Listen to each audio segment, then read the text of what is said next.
My mum, it was very conditional. You know, she's quite narcissistic in that way. Yeah, 100%, yeah. But as I say, like, I think that stems from her own childhood, really, because I think she went... how much one bit of abuse can carry through so many generations. I mean, like, yeah. That's why I don't hate her, because she's a product of what she was raised with, you know? Do you think you and your mother will ever fix things, do you think? Probably not, no, because I mean, when there's too much water under the bridge, there's too much water under the bridge, you know, and I feel like I've drowned in it, you know, and I don't wish any bad. I mean, you can love someone from afar, but you don't still have to have them in your life. Yeah, it's like having an ex or something. Yeah. Still kind of, you know, they showed up in, you know, blood running down their legs. You'd probably be like, all right, look, come on in, let's clean you up kind of thing. Yeah. Not their legs necessarily, but I don't know why I said legs. But at the same time, it's like, you know, you give them the compassion that they need, but you wouldn't go seeking them out to give them that compassion. Exactly, yeah. And the thing is, I have tried in the past, like, to try and sort things with her, like, you know, when I was talking to her, and all I got was just anger all the time. You know, anger. You? Yeah, very, like. Why? You didn't do anything. It's just. You were a kid. I know. I don't know. As I said, I think my mum's got her own issues, but she never. I think it's the old school, isn't it? They don't verbalise what's going on, you know? I think the problem is sometimes with parents, they don't like to admit their wrongs. Yeah, I don't think. They have to be the authority. Right? Yeah, they have to be the authority. Even when they're wrong. Mm.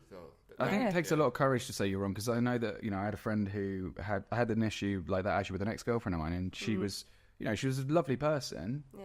But the reason I broke up with her was because she was never wrong, and she could never be wrong. And part of that came down to her career. She's a very, very high level career where if she makes the wrong decision, she's screwed. Like, you know, not only is she going to lose her career, which she's worked so hard for, but also people could luse their lives. You know, I mean, like she works in medicine, and I think that was quite a difficult thing for me, because it was like, you know, by default, you're never right, but you're also right occasionally, but you're never right.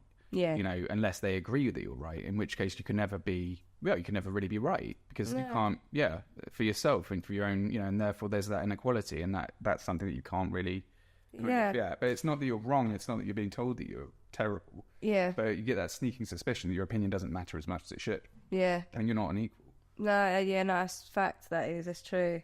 It is, like, I mean, like, it takes a big person to admit when they're wrong. Oh yeah, definitely. You know, and once you start admitting you're wrong, nobody wants to be wrong. Nobody no, wants to be of course they don't. I don't see what's wrong with being wrong. But the way of moving forward with something is admitting your defaults. You know, admitting your faults, and you know, and talking about it. Yeah, I feel like, you know, there's a lot of vulnerability in doing that, though, because you're kind of opening yourself up to criticism. But it's also strengthening it. Absolutely, it kind of comes out like fire. I think it's even harder when there's years of oh done. Come on, all right, the missus will watch. Come on, behave yourself, guys. Like that's me flirting with an actress.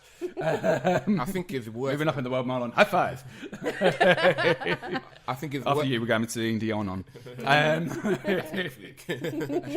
a bit too old for me anyway nowadays. I think it must be a lot harder when there's years of wrongdoing as well. It's not like you just did one wrong action, you'd be like, oh, that was wrong. It's consistent. It's like if I was wrong, if I treated somebody wrong for like 10 years, it's hard to then turn around and be like, how do you even approach that? If it's like a prolonged series, you might not see it. You might not see it though. That's the thing. No. Well, you see you're treating somebody wrong. And also you got that whole thing of. And I don't think she does. That's the thing. No. I don't think she knows she's doing it half the time. You know, because there's all that shame as well that they must kind of build up if they do realise actually maybe I fucked it, and it's so much easier to turn it around and be like, well, actually, and you know, come up with different reasons why your actions were actually okay in the moment. That'd be the only time I would talk to her, is if she came to me and said, look, I know, you know, I fucked up basically, and I'm so sorry, and you know, I admit what I'd done. I hold my hands up. You know, I was wrong.